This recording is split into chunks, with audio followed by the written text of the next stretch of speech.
لوی او بخونکو خدای په نامه السلام علیکم ګران زده کوونکو ښه راغلاست د کیمیا درسونو ته. هیله ده چې جوړ او روغ اوسئ او د کیمیا درسونه مو د لومړي لوست څخه در سره لیدلي وي. هیله ده چې درسونه در سره منظم وګورئ او کوم مهم ټکي چې ولري هغه در سره ولیکئ او دا ویډیوګانې چې کله درته رسیږي که درته مفیدې وي او که نه وي دوستانو، یعنې که تاسو مثلا د دې سرحد نه تېر شوي یاست او دا ویډیوګانې تاسو په درد نه خوري، نو کوشش وکړئ چې خپل هغه خلک چې خپل خپلوان چې پېژنئ چې دا ویډیوګانې هغې ته مفیدې دي، کوشش وکړئ دا ویډیوګانې ورته ورسوئ چې دې صدقې جاریه کې تاسو را سره هم شریک اوسئ. ګران زده کوونکو، زموږ د کیمیا درسونه څلورم لوست ته رسېدلي ول. مخکیني درسونه مثلا مخکې درس هم په عنصر باندې و، عنصر مطالعه کړه، د هغې ډولونه ټولې خبرې مطالعه کړلې. نن راځو له خیره نور درسونه یې مخته وړو. هیله ده چې ښه په دقت سره ورته متوجه اوسئ او قلم کتابچه در سره وي چې مهم ټکي در سره ولیکئ، هغه در سره د ورځې تکراروئ او کوم ځای کې چې مشکل لرئ، کوم ځای باندې چې نه پوهېږئ، کوشش کوئ خو مطالعه وکړئ، بیا پوه نه شئ د وټساپ د لارې، مسنجر د لارې یا ارینا ښوونیز ته راشئ، ښوونیز مرکز ته راشئ. که مشکلات هم شي انشاءالله د نږدې نه به یې حلوو. ګران زده کوونکو، نن کوم لوست چې موږ وایو لومړی عنوان هغې کې چې ده، هغې کې لومړی عنوان سمبول ده. ګران زده کوونکو، لومړی عنوان زموږ چې ده سمبول ده. موږ وایو سمبول. ګران زده کوونکو، سمبول څه شی په کیمیا کې سمبول داسې معنا ورکوي لکه په نورو مضمونو کې الفبا، یعنې د کیمیا الفبا چې سمبولونه دي. یعنې موږ او تاسو کله چې موږ یو دري ژبه یا پښتو ژبه زده کوو د هغې الفبې اول زده کوو که نه، یا کله انګلیسي زده کوو ABC اول زده کوو. که ABC زده نه کوو موږ مخته نه شو تللی. همداسې که غواړئ کیمیا زده کړئ نو سمبولو باندې باید ځان پوه کړئ. سمبول څه شی ته وایي؟ سمبول ګران زده کوونکو د یو کیمیاوي عنصر د نوم لنډې علامې ته ویل کېږي یا لنډې نښانې ته ویل کېږي. یعنې د یو عنصر نوم خو غټ لیکل کېږي. مثلا که زه ولیکم هایدروجن که نه، هایدروجن، اوس دا هایدروجن په هر ځای کې ډېر ځای نیسي. یا زه که ولیکم اکسیجن، اکسیجن، دا اکسیجن هر ځای کې چې زه لیکم ډېر ځای نیسي. نو غواړم چې د دې نه یو لنډه علامه جوړه کړم. دغه لنډه علامه مثلا د هایدروجن لپاره H ده او د اکسیجن لپاره چې ده O ده. دغسې چې د لومړي ځل لپاره یو سویډني عالم د بریزیلیوس په نامه باندې دا سمبولونه په کیمیا کې وړاندې کړل او بعد د هغې نور علماو چې کوم عنصر پیدا کوو هغې ته به هر سمبول هغه کوو. تر ننه پورې دا سمبولونه موږ ټول منو. کله چې عنصر ته یو سمبول وټاکل شو بل عنصر د هغې سمبول باندې نشي راتلی. ګران زده کوونکو، مثلا هایدروجن هم دغسې لیکل کېږي H، اکسیجن دغسې لیکل کېږي، نور عناصر هم همدغسې ځان ته خاص سمبولونه لري. سمبول چې تل لیکي ګران زده کوونکو باید انګلیسي غټ حرفونه ولیکئ. مثلا کوچني به یې نه لیکئ. مثلا هایدروجن دغسې غټ H لیکل کېږي، اکسیجن دغسې غټ O لیکل کېږي. او که دوه توري ولري لومړی توری به یې غټ لیکئ او دویم توری به یې کوچنی لیکئ. یعنې تاسو که ولیکئ سودیم، موږ به لیکو سودیم Na ورته ویل کېږي. Na د سودیم چې د سمبول ده، د سمه طریقه ده. اما غلط طریقه یې دا ده ګران زده کوونکو چې موږ N هم غټ ولیکو او A هم غټ ولیکو. یعنې ووایي چې موږ ته سودیم ډېر محترم ده، ډېر ښه شخص ده، نو دې لپاره دواړه غټ لیکي. یا چې چا ډېر بد راځي نو دې لپاره دواړه والي لیکي. یا څوک خپل شوخي لیکي N وړوکی لیکي A غټ لیکي چې لږې شوقي ښایسته ولیکي. نو دې لپاره دغه طریقې چې دي غلط دي. دلته خپل شوق نه استعمالوئ. کوم سمبول چې ورته ورکړی د همغه سمبول به تاسو زده کوئ. Na دغسې ورلیکل کېږي. یا فرض مثال بل چې درته ولیکم، مثلا موږ نقره لیکو AG ورته وایي که نه، نقرې ته AG وایي. دی اصلي طریقه ده، سمه طریقه ده. غلطه طریقه دا ده چې دواړه غټ ولیکي یا دواړه واړه ولیکي یا A وړوکی ولیکي او G ورته غټ ولیکي. دی غلطه طریقه ده. یا فرض مثال بل عنصر ده، مثلا کوبالت ده ګران زده کوونکو، CO، C غټ O کوچنی ده. دا صحیح طریقه ده. اما که دواړه غټ ولیکي دا غلطه طریقه ده. دا یو مرکب ده، کاربن مونوکساید ورته وایي. نو داسې به یې نه لیکي. دا بېله معنی لري هغه بېله معنی لري. یا دواړه کوچني ولیکي دا هم غلط ده. یا C کوچنی ولیکي O یې غټ ولیکي دا هم غلطه طریقه ده. دلته دا خبره په یاده وي. بله خبره هم دا په یاد وي ګران زده کوونکو چې کله سمبول لیکل کېږي، سمبول یا د یوناني د انګلیسي نوم څخه اخیستل کېږي او یا د لاتیني نوم څخه اخیستل کېږي. یعنې ټولې نه انګلیسي دي، ټولې نه لاتیني دي. نو دې لپاره بعضې وخت یو عنصر نوم یو شوي، سمبول یې بل شوي. لکه اول مثال همدغه خپله سودیم چې موږ مخکې ولیکو، سودیم نوم په انګلیسي کې سودیم ده، سودیم ورته وایي. اما سمبول یې ده Na ده. یعنې سودیم کې بیخي Na نشته. نو دا د کوم ځای نه شو؟ دا د دې لاتیني نوم ده. لاتیني نوم یې نایتریم ده. نو د نایتریم نه یې اخیستی ده او سمبول یې Na ورته لیکلی ده. صحیح ده. یا فرض مثال بل لیکو چې موږ طلا لیکو، طلا AU ورته لیکو. طلا ته په انګلیسي کې چې وایي ګولډ وایي که نه، ګولډ. او دلته ورته چې لیکي AU. ولې داسې کړي وایي چې دې لاتین کې نوم اروم ده، نو دې لپاره AU لیکلی ده. بل موږ فرض مثال AG لرو. AG نقره یا سلور ورته وایي. سلور کې AG نشته. ما د دې نوم اصلي چې ده، اصلي په لاتین کې د دې نوم ارجنټوم ده، دې لپاره ورته AG لیکل کېږي. یا موږ قلعي لرو، SN ورته وایي چې موږ قلعي ته موږ تن وایو، تن TIN. اما دلته چې ده SN ولې چې د لاتین کې نوم چې ده ستا نوم ده. صحیح ده. نو دې لپاره بعضې عناصر نوم به یو شي سمبول به بل شي، هغه علت دا ده چې لاتین نوم نه اخیستل شي. خو مهمه دا خبره نه ده ګرځنده کوونکو چې دا موږ هم داسې هغه کوو. موږ مهمه دا ده چې دا ټول میخانیک کوو. که غواړئ کیمیا زده کړئ د سمبولونه به یې تاسو زده وي. دا سمبولونه کوم ځای کوي جدول به واخلئ، مهم عناصر به ټول میخانیک کوي، سمبولونه به یې زده کوئ. کله چې تاسو دا زده کړئ نو نور درسونه ډېر ساده روان ما سره مخ ته وړی شي. او که کله هغه زده نه کړئ نو تاسو ته بعد نه کیمیا ډېره سخته کېږي. یعنې تاسو چې ورځ په ورځ ګورئ زه چې هر عنصر لیکم تاسو ته به ناشنا یي، تاسو به ورسره بلد ناست یئ.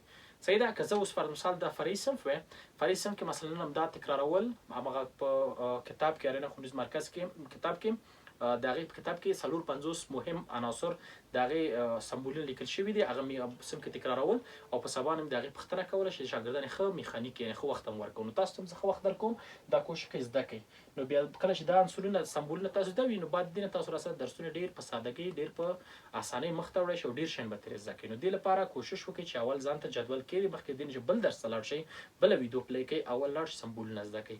ښه میخانیک کې مثلا تاسو باید پوه شئ چې سودیم څوک ده، هایدروجن څوک ده، پوتاشیم څوک ده، لیتیم څوک ده، بیریلیم څوک ده، مګنیزیم څوک ده، فرانسیم څوک ده، مثلا کلورین، فلورین، برومین، ایودین، اکسیجن، سلفر، سلینیم، سیلیکان دا څوک دي که نه، جرمینیم، اوسپنه دا شیان د ټول په سمبولو به یې ځان پوه کړئ. دا سمبولونه چې کله تاسو زده شي بعد د هغې نه تاسو ډېر ساده کولی شئ کیمیا. بلې عنوان چې ګران زده کوونکو موږ او تاسو وایو هغه څه ده، هغه مرکب ده. ګران زده کوونکو مرکب یا ورته چې کمپاوند ورته وایي، کمپاوند.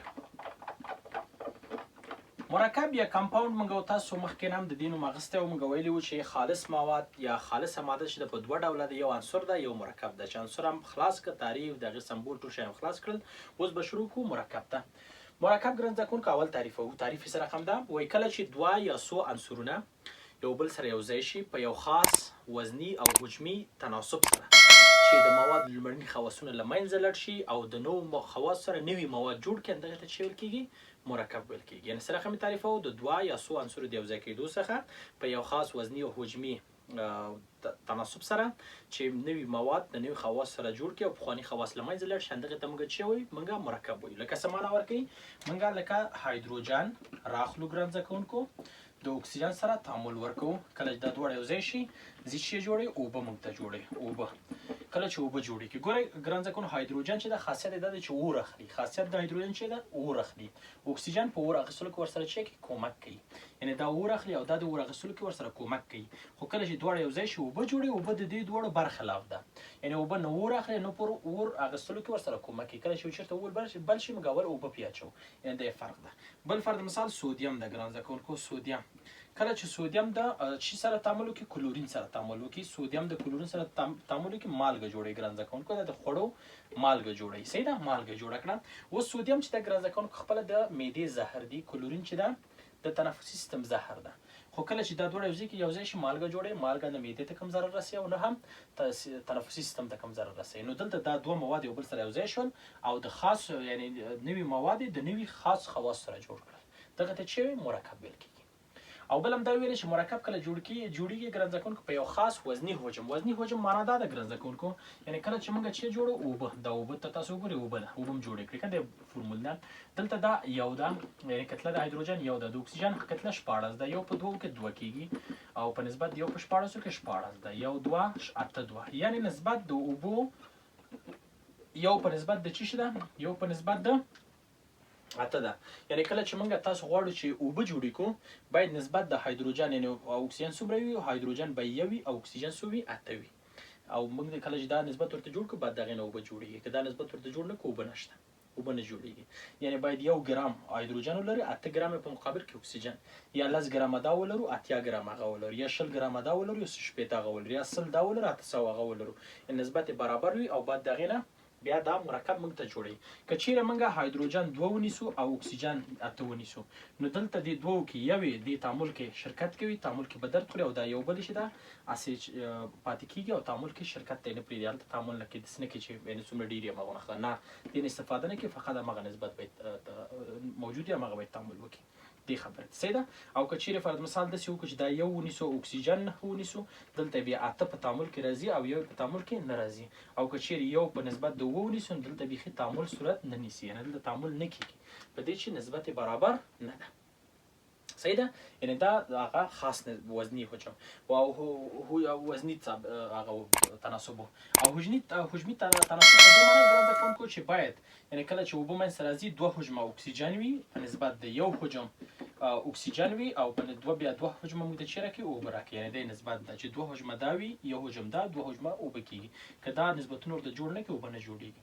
او یا دلته وایي چې دوه نسبته دوه حجمه سودیم یو حجم کلورین او بیا دوه حجمه چی راکړي موږ او تاسو ته سودیم کلوراید راکړي چې په دې خبره باید پوه شئ د نسبت نه. بله خبره ګران زده کوونکو داسې تعریفوی شو ګران زده کوونکو مرکب چې مرکب هغه مواد دی هغه مواد چې یو بل سره یوځای کېږي او د چارج د نظره خنثی وي. یعنی دوه مواد یوځای کېږي او د نظر د چارج چې دی خنثی دي. کله چې د چارج د نظره خنثی شو هغه ته موږ مرکب ویل. لکه دلته ما اوبه ولیکه چارج مارچ مې نه ده ورکړی دغه مرکب دلته ګوره اوبه چارج نه لري دلته سودیم کلوراید چارج نه لري د چارج د نظره چې دی خنثی دي ښایده همدې ته مرکب ویل کېږي. لکه څه رقم دلته مثلا اوبه لیکم H2O کنه دلته چارج د مثبت یو د سودیم مثبت یو عمل کړی اکسیجن منفي 2 د یو په دوه کې 2 او یو په منفي 2 کې منفي 2 دا دواړه ختم شو جواب صفر شي راوځي صفر د چارج د نظر چې شو صفر. یا سودیم کلوراید وایي ګران زده کوونکو سودیم دلته مثبت یو عمل کړی کلورین منفي یو مثبت یو منفي یو یوځای کېږي د دې سره خلاص شو جواب چې شو صفر شو.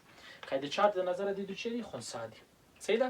او یا فرض مثال بل مثال ورکوو مثلا کاربونیک اسید چې ورته وایي کاربونیک اسید یو تیزاب ده دلته ګور د مثبت یو د مثبت څلور د منفي 2 پس د چارجونه بیا زده کوئ یو په 2 کې مثبت 2 کېږي یو په 4 کې مثبت 4 کې 3 په 2 کې منفي 6 2 4 6 د منفي 6 سره د چارج د نظر چې شو خنثی شو نو دا مرکب ده ول چې د چارج د نظر چې د خنثی ده. خو چیرې دلته موږ ته ولیکي CO3 او په پاس په سر ولیکي منفي 2 صحیح ده.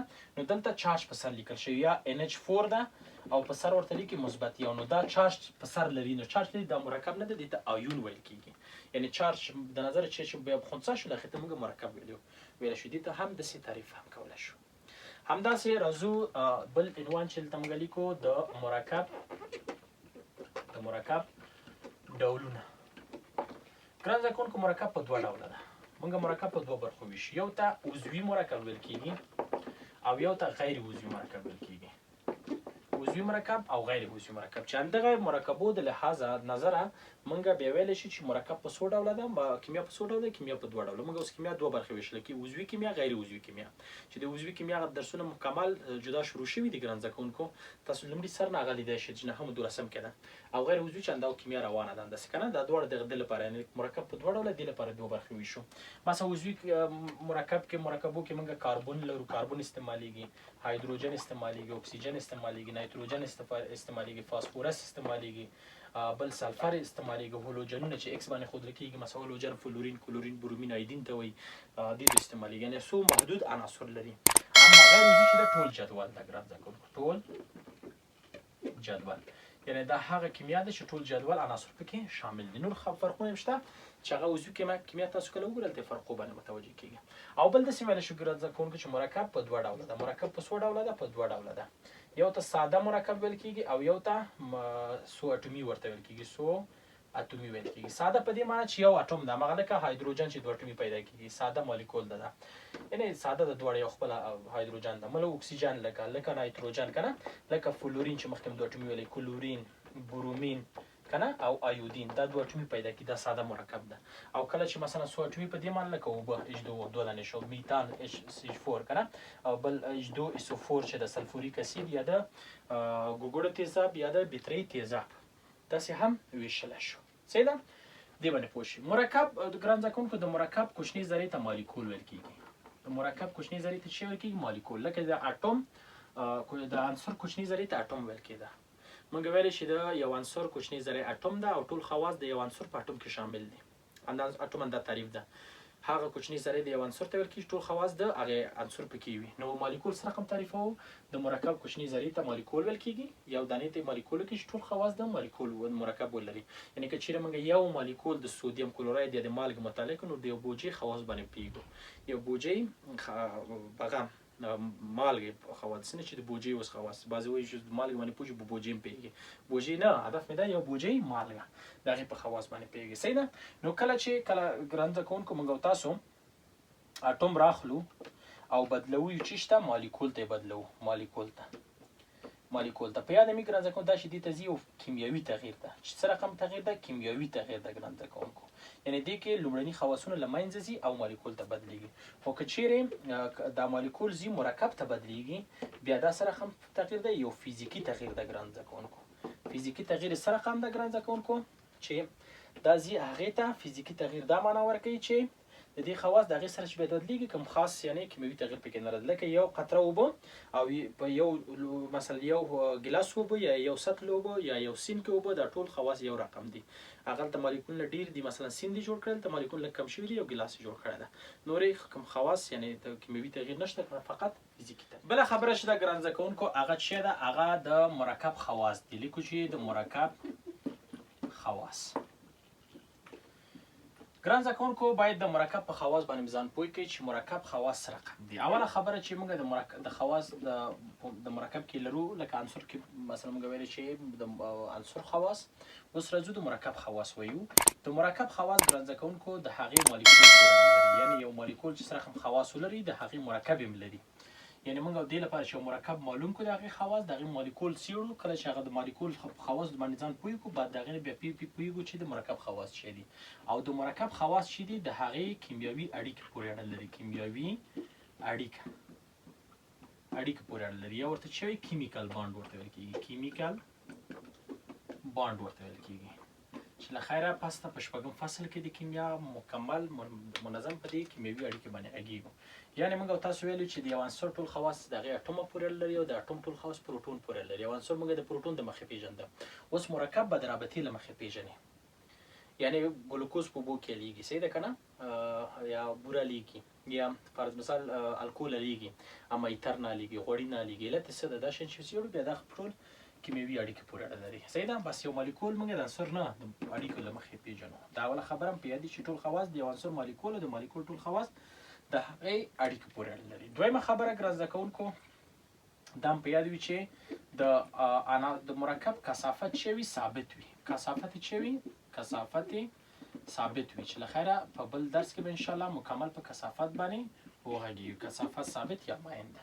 درېیمه خبره د جوش ټکی، د جوش ټکی او د ذوب ټکی، دا ټول چې دي ثابت دي د مرکب.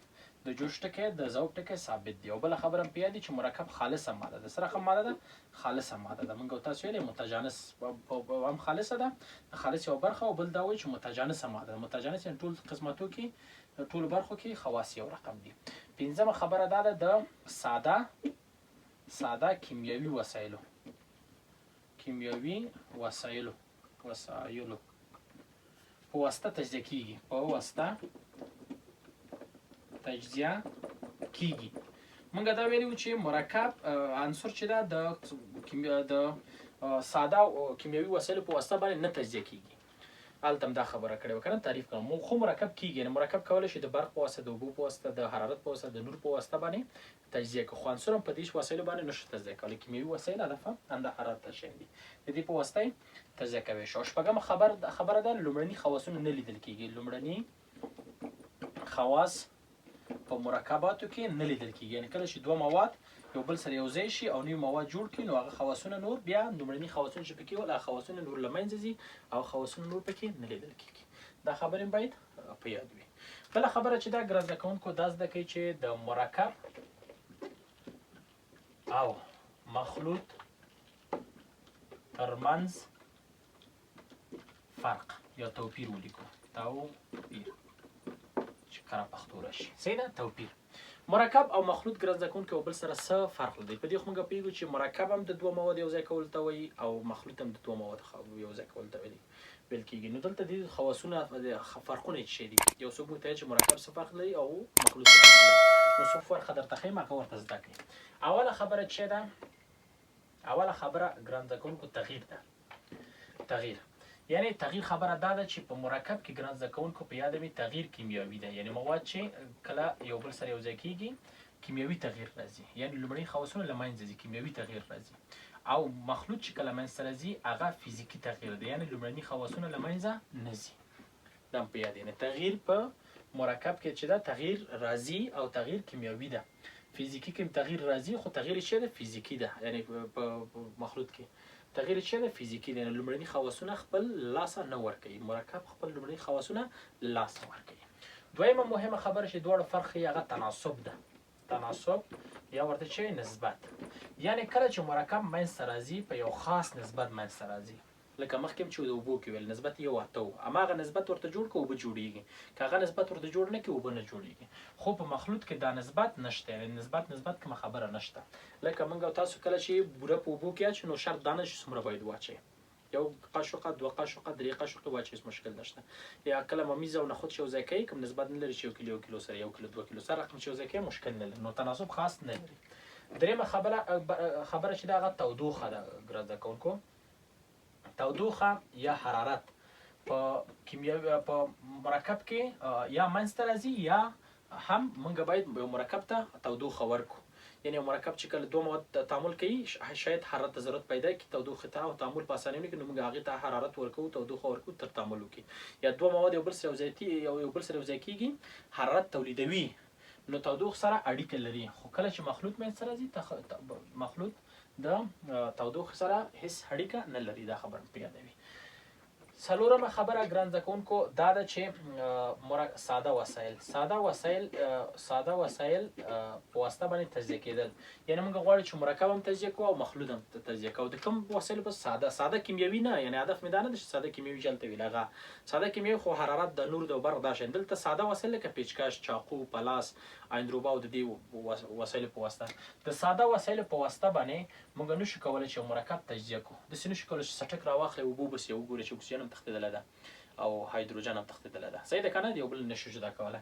خو کله چې مرکب مخلوط وغواړو جدا کړو د ساده وسایلو په واسطه باندې جدا کوو. لکه چاڼې کې جدا کېږي، آیندروبه ورته نږدې کې جدا کېږي که نه؟ ډېر په سادهګۍ باندې د دوه یو بل څخه هغه کوی شي جدا کوی شي. او پنځمه خبره هم دا ده چې لومړني خواص ګران زده کوونکو لومړني خواص په مرکب کې نه لیدل کېږي، اما لومړني خواص په مخلوط کې لیدل کېږي. یعنی کله چې دوه مواد یو ځای کېږي مرکب یې جوړ کړه هغه لومړني خواصونه له منځه لاړل، اما کله چې مرکب مخلوط جوړېږي لومړني خواصونه له منځه نه ځي. بوره هماغه خوند ده، اوس چې اوبو کې مه اچولې هماغه خوند دی، د فرق یې نشته، هماغه مواد دي.